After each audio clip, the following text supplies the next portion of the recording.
Today's video is sponsored by Maui Nui. More on them coming up.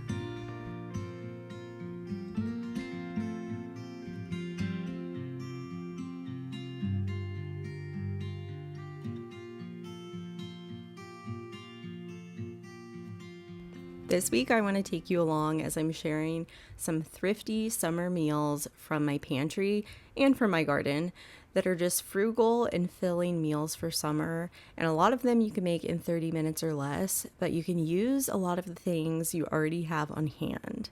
And I know for myself, I tend to overbuy groceries. Even if I'm on budget, I still tend to end up with lots of things in my fridge or in my pantry, in the freezer, just all over the place, even in the garden this time of year. And so I need ways to use them up instead of coming up with a huge meal plan or shopping for specific meals. I just want to kind of take you along so you can see when I'm stuck with an ingredient or I have an ingredient that needs to be used up. Here is how I'm making some meals for my family that they will thoroughly enjoy. So the first one I'm starting on is a pasta salad. Since it's so hot here where I live, it's been wonderful to have cooler foods. And so I'm starting out by making a quick dressing for my pasta salad. And it's just using a little bit of lemon juice, and I have some champagne vinegar. I'm adding a little bit of oil to it, and you can use olive oil, or I use avocado oil a lot because it just has a neutral flavor that my kids really like. But it's basically just fresh lemon juice, some champagne vinegar or white wine vinegar, you could do that too, a little squeeze of honey, and then I always add in some garlic cloves into my dressings. I think it adds so much flavor, and it's also really healthy for you to have fresh garlic, so I love to sneak it in my dressings. When I don't microplane it or grate it in, I will just mince it up finely. Then I sprinkle a little bit of like Celtic sea salt on it that's a little bit coarse, and I'll mash it with the back of my knife, and that kind of works it into a paste. I'm just throwing it all in a mason jar and shaking it up, and that is my pasta salad dressing. Super simple. Now, another thing we've been loving is fresh corn. The corn right now is at its peak. Every street around my house is just huge cornfields right now. So I'm starting with a couple cobs of just fresh organic corn. If you can find organic, that's going to be better usually, or at a farmer's market. And then I have some zucchini. If you're like me and have a garden, I'm sure you have zucchini that needs to be used up too. So I'm taking these and I'm going to get them onto my grill. I'm going to drizzle them with a little oil first.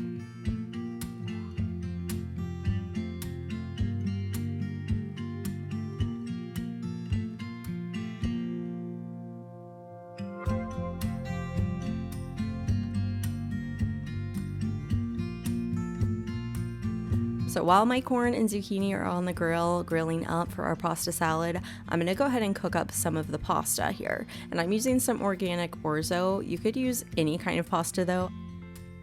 And pasta is one of those things that I always have stocked up in my house because you can make so many different things out of it, and it's also super affordable. But I find sometimes that my small pantry is just overloaded with certain things, whether that's cans of tomatoes or bags of pasta.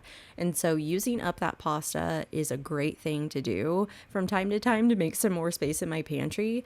And I love when all these summer veggies and produce are in season, having ways to put it in something that my kids already love, and it helps to stretch the veggies further and gives them kind of a starch to go with it. Pasta and veggies just go hand in hand in my house.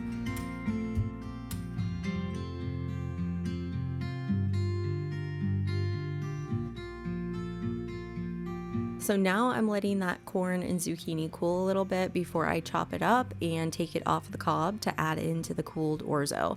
And after I cook the orzo, I rinse it. Since I'm making a pasta salad, I want to make sure I don't have any of that starch on there.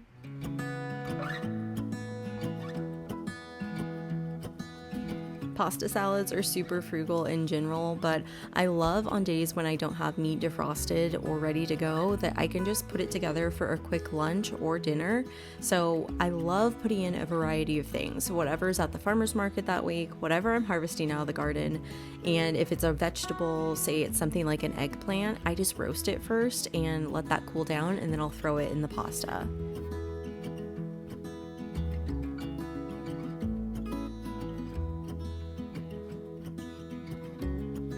I have a lot of cherry tomatoes right now, which I know people are usually surprised when they hear I already have all of my tomatoes almost in for the season, but here in North Carolina, it's been 90 every day for just about as long as I can remember now, and so my tomatoes are ready to go, and I'm already moving on to basically my second harvest for the year.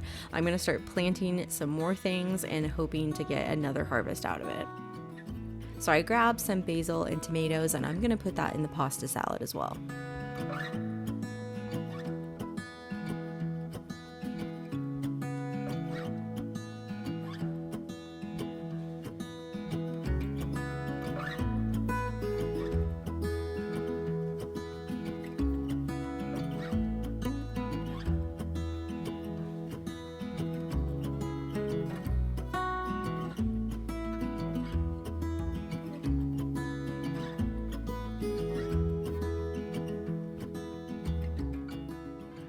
I like to either halve or even quarter my tomatoes, that way my kids can eat it really easily. And then I just have some basil, and I like to do a nice thin slice on that and then add that into the pasta salad. But I usually start with my cold pasta or my pasta that's kind of room temperature, and I'll add most of the dressing to that first so that it can kind of start to absorb the dressing and get that flavor, and then I'll add in the rest of my veggies and add the remaining dressing. I find that this just distributes it really evenly and makes sure that everything is coated versus the pasta tasting kind of plain.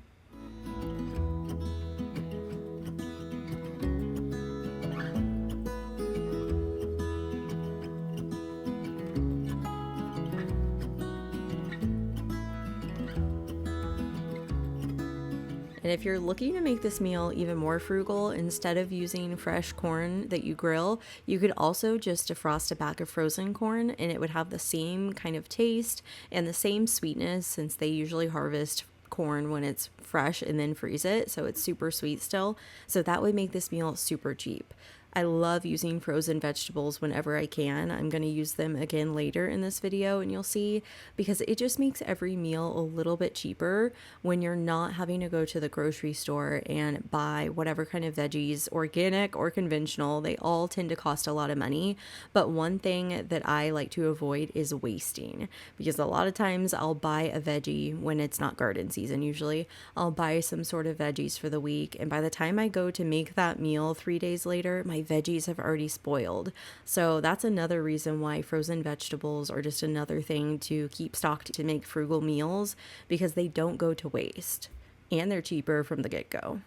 But if you were to put them in a salad like this, you wouldn't even realize that it was frozen. So I'm adding in some feta cheese. You can add as much or as little as you like, but I love that kind of sharp bite it has. So I'm going to sprinkle some, toss it in, and then I like to decorate the top a little bit just so it looks super appetizing. It's also great for a potluck. I want to share with you a little bit more about today's video sponsor, Maui Nui. Maui Nui makes some of the cleanest high protein snacks around. They use wild caught venison, and each stick only has 55 calories, but a whopping 10 grams of protein, and that's why I like to reach for it, whether it's just in my purse when I'm on the go, or even when I'm at my desk just working on videos. I love to reach for this versus like chips or sugar, because not only is it full of protein, it has even more protein per calorie than wild caught salmon or even grass-fed beef. And they have two different flavors. They have a peppered one and then an original one that has a little bit of sweetness to it, and I go back and forth between the two, but they're both really delicious. And even my kids enjoy these, which is great because it makes a great kid snack as well. And they're super clean, so no MSG, no artificial flavors or preservatives, and no fillers, just pure wild caught red meat. Right now Maui Nui is offering a free 12-pack of their jerky sticks with any order $79 and up. Just go to mauinuivenison.com/healthy Elizabeth to grab yours. That is MAUINUI venison.com/healthy Elizabeth for your free venison stick starter pack. So make sure you go and try them out. Thanks so much to Maui Nui for sponsoring today's video.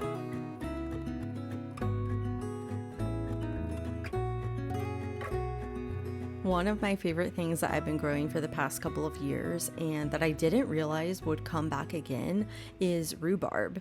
So every year I've had a couple of rhubarb bulbs that seem to just survive everything. They last, it feels like the whole growing season, even into the cold months, and it's just so vigorous every year. So I have this big rhubarb bulb that has produced quite a bit, and so I'm gonna go ahead and pick it today because I have it, so I might as well use it. I have some strawberries in my fridge that are probably going to go bad soon if I don't use them up. And so that is the perfect excuse to make something strawberry rhubarb today. And looking at this rhubarb, I thought maybe it wouldn't be that sweet, but after we ended up making what we're making, we realized that it was very sweet. But I don't know, what color is rhubarb supposed to be? Because it tasted really sweet even though it looks green. I also couldn't believe that it's about half of me. I'm only about 5'3", and my rhubarb is about half of my body size. I just think it's so funny, and the leaves are huge. I love it. So I'm excited to use up this rhubarb today. I'm gonna grab some strawberries out of the fridge, and I think I'm gonna go for a strawberry rhubarb pie today. Whenever we're having desserts, I prefer to make them at home because you can control the quality of the ingredients, you can add seasonal fruits, so there's a lot more wholesome ways to make dessert, but we definitely don't leave that out of our diet. My kids are definitely allowed to have some sugar and dessert. We just try to make it more wholesome. And not only that, it's also a lot more frugal to make your own homemade dessert. So instead of feeling like I don't want to have any sugar in the house and I don't want to make any desserts and keep it in the home, if you end up splurging and going to eat them out, and especially if you have a family, even if we get a milkshake or an ice cream cone sometimes, that adds up when you multiply it times the people in your family. So I prefer to have something in my home, and even once a week or so, having one homemade dessert in your home, not only is it just a lovely way of homemaking, but it kind of helps to keep it special so that once a week you want to have that one special thing. It's not an everyday occurrence of just easy sugar. It's like the real sugar that it feels like a special treat. And I feel like that is the way to treat dessert. So I love having something homemade like this, especially if I have some fun seasonal ingredients I can use.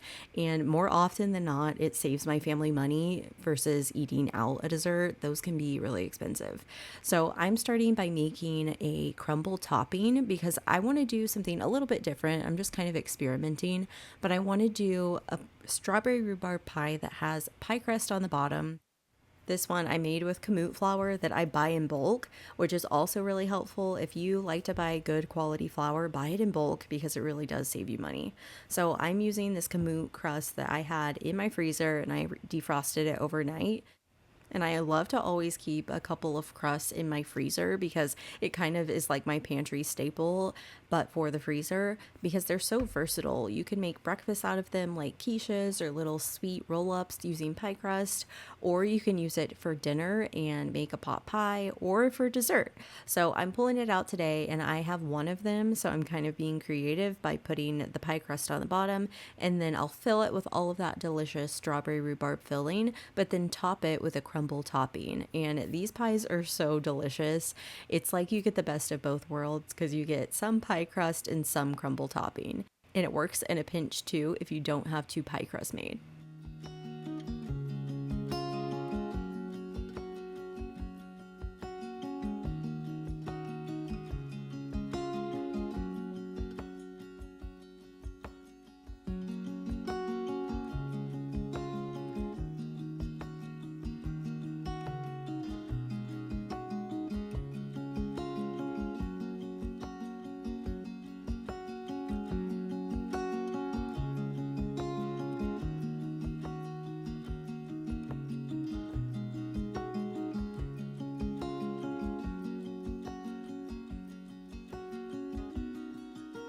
Whenever the fresh pies start coming out of the oven, that is when it starts feeling like summer to me.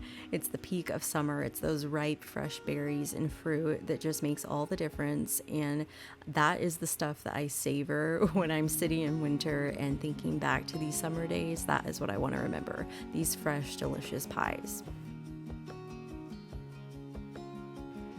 This next meal I'm making is truly a staple in my house. It is one of our all-time favorite soups, but you can make it a little bit heartier so that it doesn't feel as soupy, but it is so delicious and it uses up all of those kind of pantry staples. So we're using a little bit of egg noodles, of course, some broth, which I always have, frozen veggies, some ground meat that is always stocked up in my freezer, and then some onion and stuff like that. So it's using up all of those staples across the board. So I'm starting by dicing up an onion, and I'm gonna get that going in a big soup pot.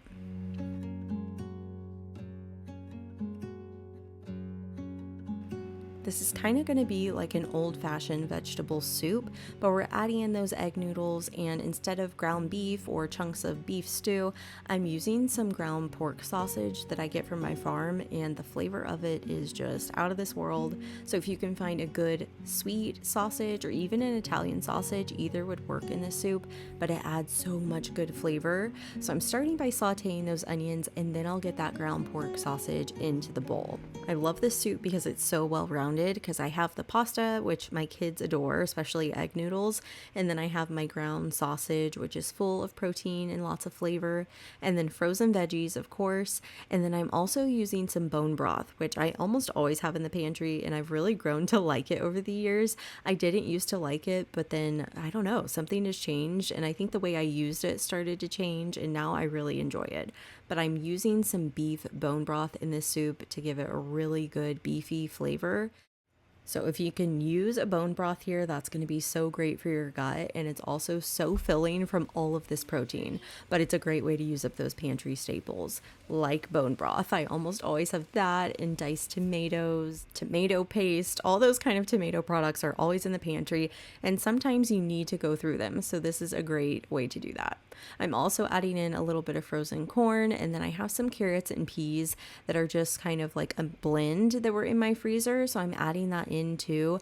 That way I don't even have to chop any fresh veggies today besides the onion. I'm just going to add those all in along with 2 big spoonfuls of tomato paste, and that's going to give this base almost like a minestrone base, and this is so good. My kids rant and rave about it, and it looks so simple, but why are the simple things literally the best tasting? That's what I can't figure out. So this is one of those soups. I'm adding in some Worcestershire sauce. You could just add in a little bit because we're already going to have a pretty good beefy flavor from our beef broth, and then a can of fire roasted diced tomatoes. Once that mixture kind of comes together and we kind of cook out the canned taste of the tomatoes first, then I'm adding in lots of that beef bone broth, and I'll add in some Italian seasoning, salt and pepper to taste, and just let this simmer for about 20 minutes, and it comes together super quickly. So once that broth is all in there, I added my egg noodles, and I use usually around 1.5 to 2 cups of egg noodles, and stir that up, and it cooks right in the soup. So this soup is so easy. I made it for lunch this day, and it can be done so quickly. So it's great to make on hot summer days because you could just get it done quick and then turn off the stove. I go through so much honey in this house, especially for things like salad dressings and sourdough breads, but sometimes I'm running low, and when I do, there's another way I like to make my dressings, and it's by using a little bit of homemade jam, or you can buy store-bought jam that's just like fruit, kind of like a lower sugar version, and use it to make a homemade salad dressing. So instead of adding honey or maple syrup like I would into our regular dressings, I'll add a little bit of homemade jam. So you can use raspberry or any kind of jam that's like blueberry. Generally the berries are better, I think, for this, but just adding in a tiny bit. You can use as much or as little as you like and just sweeten it to taste.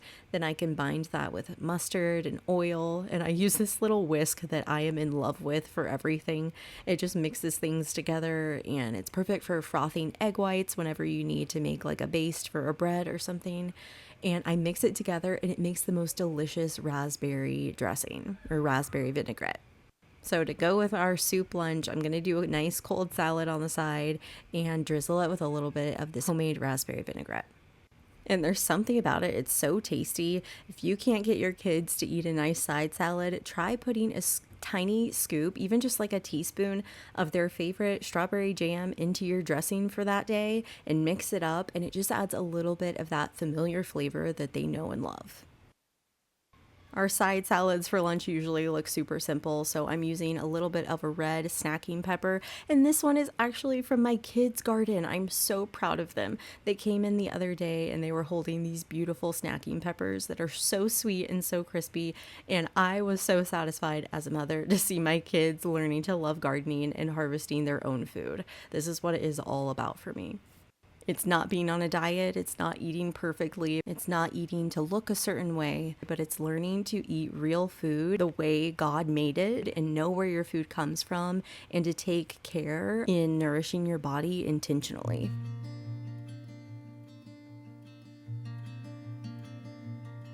I hope this video gave you some helpful inspiration, ideas, or even just somebody to kind of think these thoughts through with you and maybe help you make meals that are a little bit more frugal.